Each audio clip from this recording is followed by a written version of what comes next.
Hi, I'm Liz, and this is my review of my Sunny Health and Fitness Twist Stepper.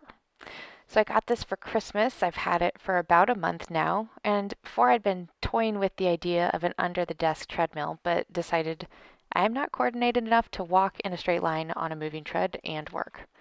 So I went with the stepper for under my desk, and I wasn't sure if it would be too tall to stand and use at my desk, but decided to try.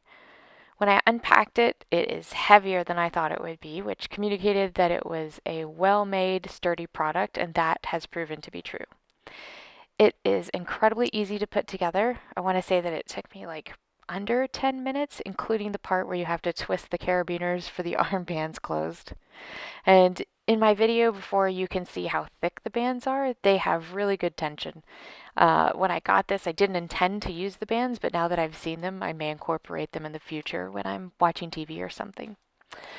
I'm 5'4" and I have a Vivo standing desk, you can see. When I stand on the stepper and my desk is all the way up, it is almost the perfect height.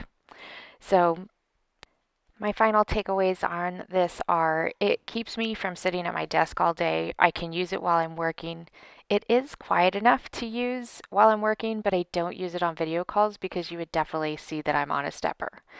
One of the cons is it doesn't work while I'm sitting at my desk. I didn't expect it to, but I was hopeful.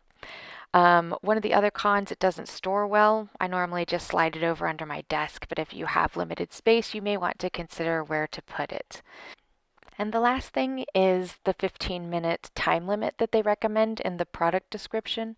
The silver lining to this is that it gives you 15 minutes at a time, and as you're working all day at a desk, if you are like I am, you can use this to space out 15-minute intervals and not sit all day. It kind of spaces that out for you. I hope that helps and gives you an idea of what this looks like at a standing desk and how you could possibly use it too.